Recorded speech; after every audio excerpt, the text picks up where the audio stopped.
नमस्कार, खबर असरदार देख रहे हैं आप। आपके साथ मैं हूं ललित प्रजापति और दमदार खबर के साथ आज शुरुआत करने जा रहे हैं। जल्द सस्ता हो सकता है डीजल पेट्रोल, कीमतों में जल्द बड़ी कटौती हो सकती है।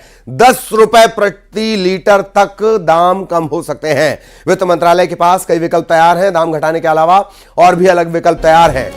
प्रधानमंत्री कार्यालय से अंतिम मंजूरी का इसके लिए इंतजार किया जा रहा है। पीएमओ से अंतिम मंजूरी मिलते ही यह फैसला अमल में लाया जाएगा।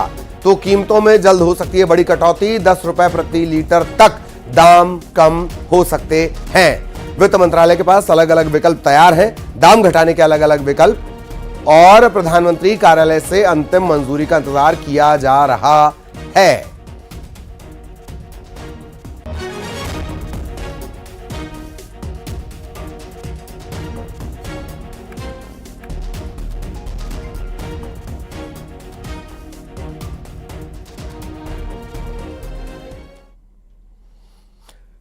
और अब बात करेंगे अयोध्या में राम मंदिर के उद्घाटन और रामलला की प्राण प्रतिष्ठा के लिए हो रही तैयारियों की।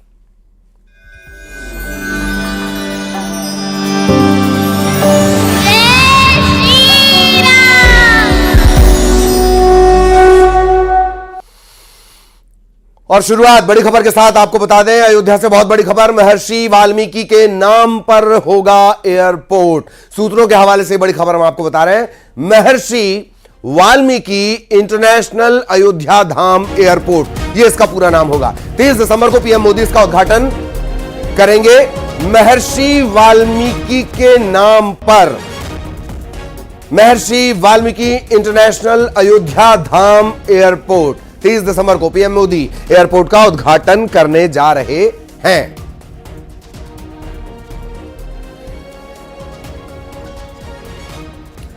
तो बड़ी खबर आपको बता दें, महर्षि वाल्मीकि इंटरनेशनल एयरपोर्ट ये होगा। अयोध्या से बड़ा अपडेट इस वक्त आपको बता दें।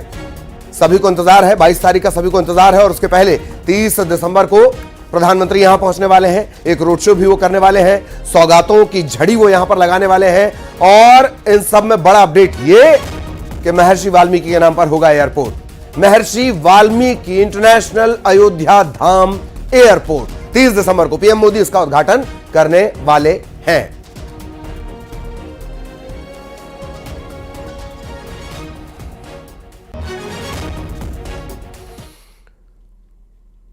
रामलला की प्राण प्रतिष्ठा के दौरान गर्भगृह में पीएम मोदी के साथ 5 लोग मौजूद रहेंगे।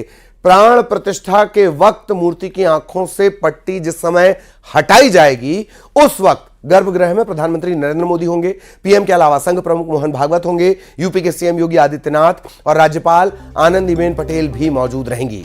एक मुख्य आचार्य भी मौजूद होंगे। भगवान रामलला की अचल प्रतिमा की आंख की पट्टी पीएम मोदी खोलेंगे। पीएम मोदी भगवान की प्रतिमा को सबसे पहले आईना दिखाएंगे। प्राण प्रतिष्ठा के बाद सोने के सिक्के से रामलला को काजल लगाया जाएगा। भगवान राम की पहली महाआरती भी पीएम मोदी करेंगे।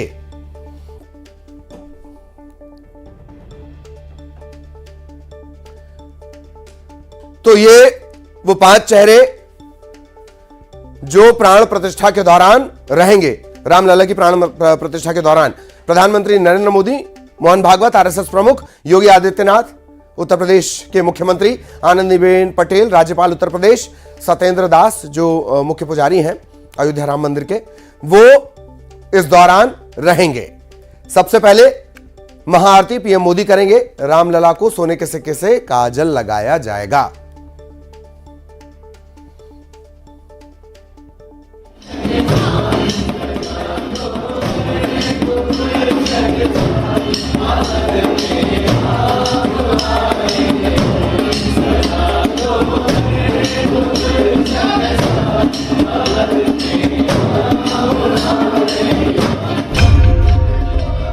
भव्य राम मंदिर प्राण प्रतिष्ठा के लिए है तैयार।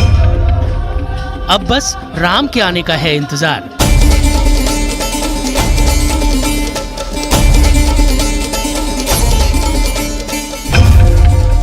प्राण प्रतिष्ठा की पूरी हो रही है तैयारी।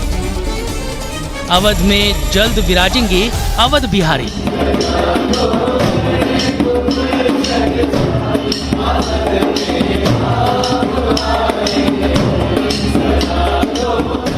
अवध नगरी अपने राजा के स्वागत के लिए तैयार है। 22 तारीख को राजा राम के मंदिर में विराजने का हर राम भक्त को बेसब्री से इंतजार है।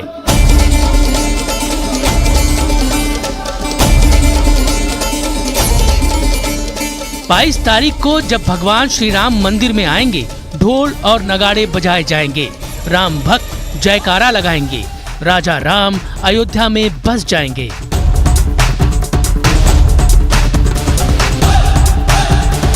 तर चुके हैं ये पत्थर जो राम के काम आ रहे हैं। तर गई है अयोध्या नगरी क्योंकि राम आ रहे हैं।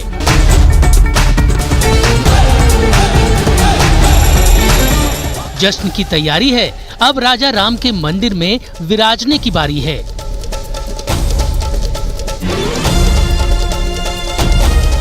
राम भक्तों को जिस शुभ घड़ी का बेसब्री से इंतजार था, वो घड़ी आने ही वाली है। अयोध्या नगरी सजाई जा रही है, सारी तैयारियां पूरी की जा रही हैं। 22 जनवरी 2024 को प्रभु श्री राम की प्राण प्रतिष्ठा होगी। लेकिन ये प्राण प्रतिष्ठा होती है क्या? इसका महत्व क्या है? प्राण प्रतिष्ठा कैसे होती है, ये भी आपके लिए समझना जरूरी है। राम मंदिर के मुख्य पुजारी महंत सत्येंद्र दास बताते हैं कि रामानंदी परंपरा के मुताबिक रामलला की प्राण प्रतिष्ठा की जाएगी।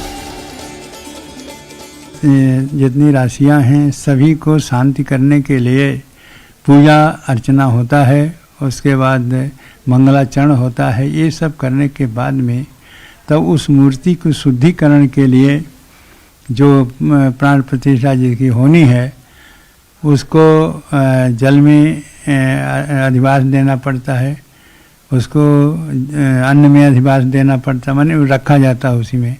उसमें फूल में रखना पड़ता है, औषध में रखना पड़ता है, और इस तरह से कई प्रक्रिया होती हैं। वो पूरा होने के बाद में तब उसके बाद में उसमें अच्छी प्रकार से व्यवस्थित करके प्राण प्रतिष्ठा के मंत्र जपा जाता है। भगवान श्री राम की प्राण प्रतिष्ठा को लेकर लगभग सभी तैयारियां पूरी कर ली गई हैं। इसमें देश विदेश की कई बड़ी हस्तियां शामिल होंगी। लेकिन प्राण प्रतिष्ठा के समय गर्भगृह में बहुत ही कम लोगों को रहने की इजाजत होगी। जानकारी के मुताबिक प्राण प्रतिष्ठा के समय गर्भगृह में जिस वक्त मूर्ति की आंखों से पट्टी हटाई जाएगी, तब वहां प्रधानमंत्री नरेंद्र मोदी, संघ प्रमुख मोहन भागवत, उत्तर प्रदेश के मुख्यमंत्री योगी आदित्यनाथ, यूपी की राज्यपाल आनंदीबेन पटेल और राम मंदिर के मुख्य पुजारी सत्येंद्र दास मौजूद रहेंगे। महंत सत्येंद्र दास के मुताबिक प्राण प्रतिष्ठा कार्यक्रम रामनंदी परंपरा के मुताबिक होगी, जिसमें सबसे पहले रामलला को नगर भ्रमण कराया जाएगा, फिर सरयू के जल और दूध से स्नान कराया जाएगा और स्नान के बाद रामलला का विधि विधान से श्रृंगार किया जाएगा। इसके साथ ही 16 प्रकार की पूजन विधि को भी सम्मिलित किया जाएगा। प्राण प्रतिष्ठा के बाद रामलला की राजभोग आरती की जाएगी। प्राण प्रतिष्ठा के बाद रामलला लोगों को दर्शन देंगे। प्राण प्रतिष्ठा की पूरी प्रक्रिया वेदों के हिसाब से ही होगी। इन प्रकार से उस वेद के माध्यम से, उस मंत्र के माध्यम से उस परमात्मा का आवाहन करते हैं, उस भगवान राम का आवाहन करेंगे। राम की प्रतिमा है, राम का आवाहन करेंगे कि प्रभु आप अपने पूरी शक्ति के साथ इस प्रतिमा में विराजमान हो और भक्तों का कल्याण करें। इस तरह से प्राण प्रतिष्ठा की व्यवस्था है। प्राण प्रतिष्ठा के समय कई दूसरे आचार्य भी मौजूद रहेंगे। आचार्यों की 3 टीमें बनाई गई हैं। काशी के 21 विद्वान भी मौजूद रहेंगे जो विधिवत मंत्रोच्चारण के साथ भगवान की प्राण प्रतिष्ठा करवाएंगे। प्राण प्रतिष्ठा के वक्त गर्भगृह का पर्दा बंद रहेगा। प्राण प्रतिष्ठा के बाद भगवान की मूर्ति से पट्टी हटाई जाएगी। जब पट्टी हटेगी तब मूर्ति को आईना दिखाया जाएगा, जिससे कि भगवान सबसे पहले खुद अपना चेहरा देखें। भगवान श्री राम 14 साल का वनवास काटकर अयोध्या नगरी पहुंचे थे और 14 तारीख से ही रामलला परिसर के अंदर और बाहर लगातार हवन पूजन का कार्यक्रम होगा। इतना ही नहीं, अयोध्या के लोग भी प्राण प्रतिष्ठा से पहले हवन पूजन करेंगे और 22 तारीख को भगवान श्री राम का उसी तरह से स्वागत होगा जैसे जब वो 14 साल वनवास काट कर आए थे तब किया गया था।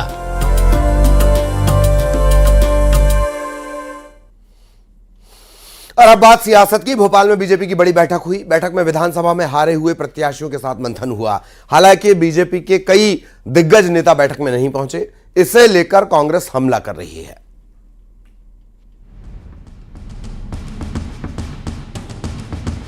भोपाल में बीजेपी दफ्तर में बैठक बुलाई गई, जिसमें विधानसभा चुनाव में हारे हुए प्रत्याशी शामिल हुए। प्रदेश अध्यक्ष बीडी शर्मा की अगुवाई में हार पर मंथन किया गया। साथ ही लोकसभा चुनाव को लेकर जीत की रणनीति पर विचार किया गया। जो 51% वोट का जो हमारा संकल्प था, हम विधानसभा में हमने उसको पूरा करने का प्रयास किया है। आगामी आने वाले लोकसभा के चुनाव में हम हर उस विधानसभा को भी जीते। हम पिछले लोकसभा में भी जीते हैं, लेकिन आगामी आने वाले समय में प्रत्येक बूथ पर भारतीय जनता पार्टी प्रधानमंत्री नरेंद्र मोदी जी के नेतृत्व में आने वाले लोकसभा के चुनाव में इतिहास बनाएंगे। तो उन सभी कार्यकर्ताओं ने भी एक बड़े मन के साथ अपनी तैयारी प्रारंभ कर। इस बैठक में शामिल हुए सांसद गणेश सिंह खुद की कमी से हार मिलने की बात कहते नजर आए, लेकिन साथ ही उन्होंने ये भी कह डाला कि तैयारी के लिए समय भी कम मिला था।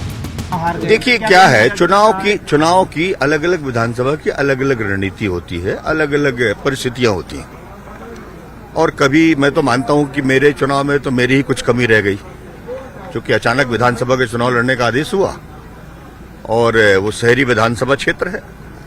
स्वाभाविक है, हर कोई चाहता कि मेरे घर आए, मेरे पास आए, और समय चूंकि कम था, मैं मानता हूं कि अपनी ही कमी के कारण थोड़ा सा वोटों से पीछे रह गए, और कोई दूसरा कारण नहीं।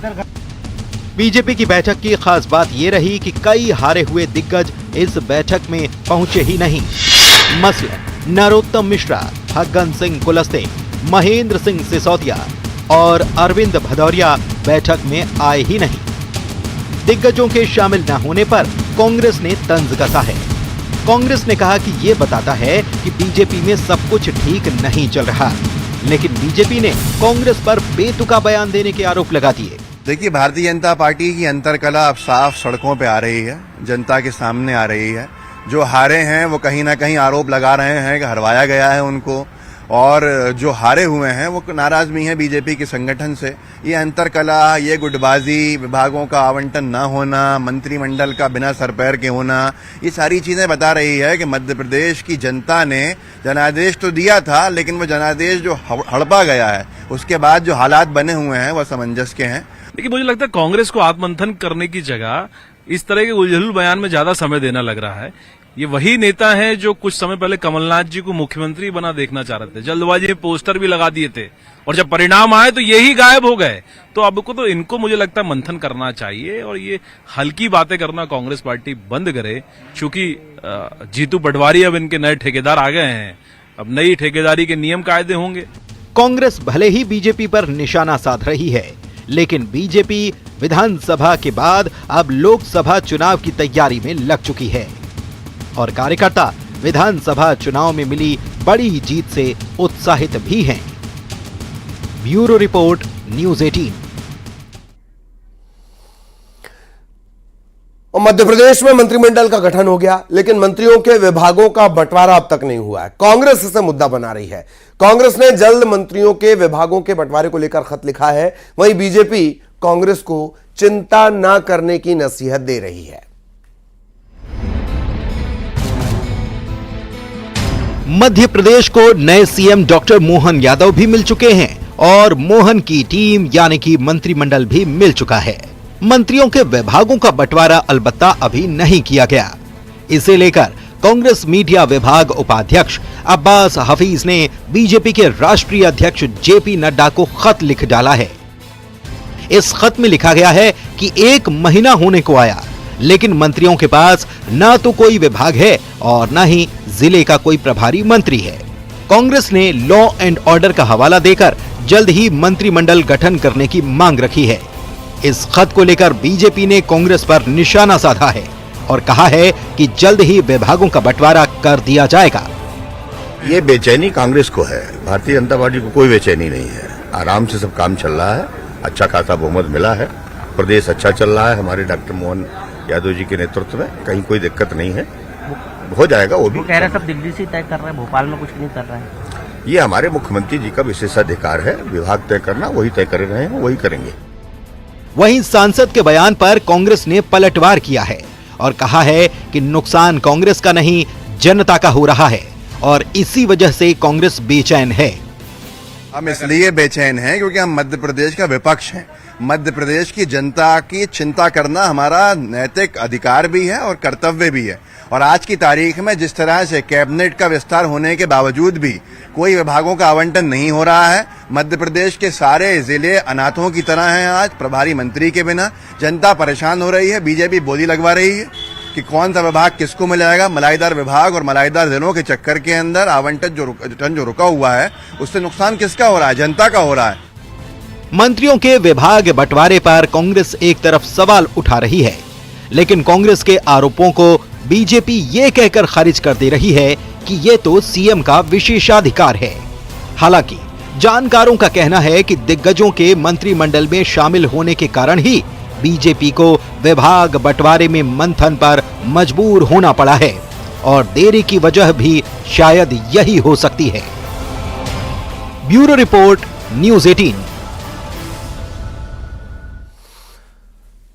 और अब बड़ा अपडेट आपको बता दें, गुना बस हादसे में पहली एफआईआर दर्ज हो गई है। बस और डंपर चालक पर केस दर्ज किया गया। इसके अलावा बस मालिक भानु प्रताप पर भी केस दर्ज किया गया है। भानु प्रताप सिंह सिकरवार नामजद आरोपी बनाया गया। कई धाराओं में केस दर्ज किया गया है। हादसे में मारे गए 13 लोगों की शिनाख्त अब तक नहीं हो पाई है। सभी को गुमशुदा मान रहा है जिला प्रशासन। मृतकों की सूची जारी कर दी गई है, लेकिन डीएनए के जरिए ही इनकी शिनाख्त हो पाएगी। तो हादसे के बाद लगातार सख्त हैं डॉक्टर मोहन यादव।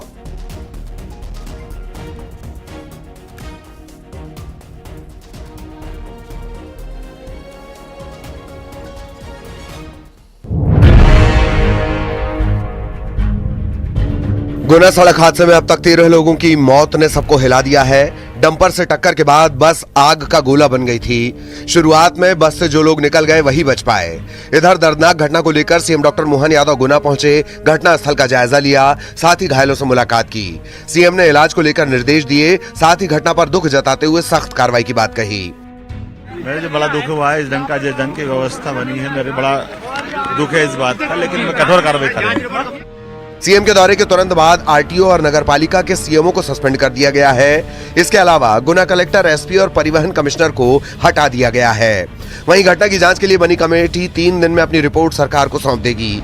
माना यह जा रहा है कि रिपोर्ट आने पर दोषियों पर सख्त कार्रवाई होगी।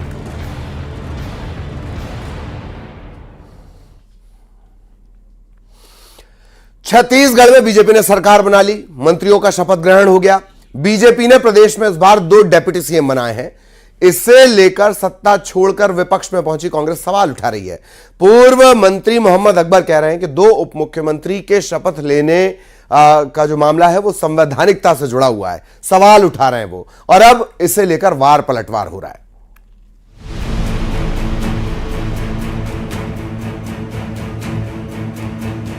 छत्तीसगढ़ की सत्ता से बेदखल हुई कांग्रेस अब सूबे की सरकार पर सवाल उठा रही है। सवाल उप मुख्यमंत्री के शपथ ग्रहण पर। कांग्रेस की तरफ से सरकार को घेरने का जिम्मा उठाया है पूर्व मंत्री मोहम्मद अकबर ने। पूर्व मंत्री का कहना है कि अरुण साव और विजय शर्मा ने छत्तीसगढ़ के उप मुख्यमंत्री पद की शपथ ली, जबकि छत्तीसगढ़ में ऐसा कोई पद नहीं है। देखिए, छत्तीसगढ़ में मेरी जानकारी के हिसाब से जो डिप्टी सीएम के 2 लोगों ने डिप्टी सीएम के रूप में पद एवं गोपनीयता की शपथ ली है। उप मुख्यमंत्री के रूप में उन्होंने शपथ ली है, जबकि संविधान में इस प्रकार का कोई प्रावधान नहीं है। आप यदि संविधान की किताबों में शपथ का प्रारूप देखेंगे, उसमें भी मिनिस्टर फॉर स्टेट यानी मंत्री शब्द का उपयोग किया गया है। टीएस सिंहदेव साहब को जब उप मुख्यमंत्री बनाया गया था तो उन्होंने उप मुख्यमंत्री या डिप्टी सीएम पद का उन्होंने शपथ नहीं लिया, वो मंत्री के रूप में शपथ लिए थे। और जब तक मंत्री के रूप में शपथ नहीं होगा, इन दोनों के जो डिप्टी सीएम हैं इनके द्वारा किया गया हर कार्य औचित्यहीन कहलाएगा। जब विपक्षी नेता ने शपथ पर सवाल उठाए तो सत्ता पक्ष की तरफ से जवाब आना लाजमी था। सो कांग्रेस को सूबे की सत्ता से बेदखल कर कुर्सी पर काबिज हुई बीजेपी की तरफ से नितिन नवीन ने पलटवार किया। बीजेपी के सह प्रभारी ने कहा कि संविधान ने जो उनका हिसाब किया है उस पर ध्यान दें। कवर्धा से लेकर रायपुर तक गुंडागर्दी करते थे, अब सबकी जांच होगी उसकी चिंता करें। पहले सीबीआई को नहीं आने देते थे, अब सीबीआई भी आएगी और जांच भी होगी। अरे पहले तो संविधान ने जो उनको हिसाब किताब किया पहले उसका ध्यान रखिए। जनता ही संविधान बनाती है। जिस प्रकार से पूरा अतताई मचाए हुए थे कवर्धा से लेकर रायपुर तक, अब सबकी जांच होगी।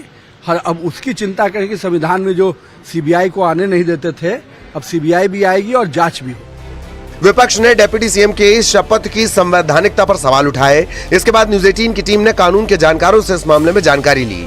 हमारी टीम बिलासपुर स्थित छत्तीसगढ़ हाईकोर्ट परिसर पहुंची, जहां हमने कानून के जानकारों से पूछा कि आखिर विपक्ष के दावों में कितना दम है। आप भी सुनिए इस मामले में जानकारों की राय। मुख्यमंत्री एक निश्चित संख्या, जो विधायकों की संख्या होती है, उसके अनुपात में एक निश्चित संख्या में अपने मंत्री बना सकता है। तो संविधान में उप मुख्यमंत्री पद नहीं लिखा है, लेकिन मंत्री लिखा है। तो मुख्यमंत्री अपने सहयोग के लिए, शासन के संचालन के लिए निश्चित मात्रा में मंत्री बना सकता है, और ये मंत्री हैं, ये छत्तीसगढ़ शासन के मंत्री हैं, इसलिए संवैधानिक रूप से उचित है, ये असंवैधानिक नहीं है। बिल्कुल संवैधानिक है, क्योंकि संविधान में व्यवस्था ये है कि प्रदेश स्तर पर बहुमत दल का नेता मुख्यमंत्री होगा और उसके सहयोग के लिए अन्य मंत्री होंगे। अन्य मंत्रियों में कैबिनेट मंत्री भी होते हैं, राज्य सूची के भी मंत्री होते हैं, स्वतंत्र प्रभार के भी होते हैं। उसी प्रकार से उप मुख्यमंत्री भी हो गया। तो इस तरह से कानून के जानकारों ने भी मोहम्मद अकबर के दावों को बेदम करार दिया। बावजूद इसके विपक्ष इस मुद्दे पर आगे और हीला हवाली करे तो हैरानी नहीं होगी। विधानसभा चुनाव बीत चुका है, लेकिन सत्ता का सबसे बड़ा सियासी संग्राम अभी बाकी है। छत्तीसगढ़ में जीत का परचम लहराने वाली बीजेपी पहले से ही लोकसभा चुनाव में सभी 11 सीटें जीतने का दम भर रही है। ऐसे में लड़ाई में बने रहने के लिए कांग्रेस भी कोई कोर कसर नहीं छोड़ेगी। Bureau report, news 18 Chhattisgarh.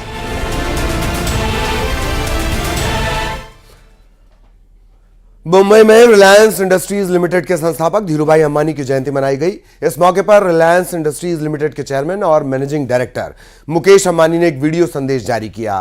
Reliance family day के मौके पर मुकेश अंबानी ने भरोसा जताया कि आने वाले समय में रिलायंस इंडस्ट्रीज लिमिटेड दुनिया की टॉप 10 बिजनेस समूहों में शामिल होगी।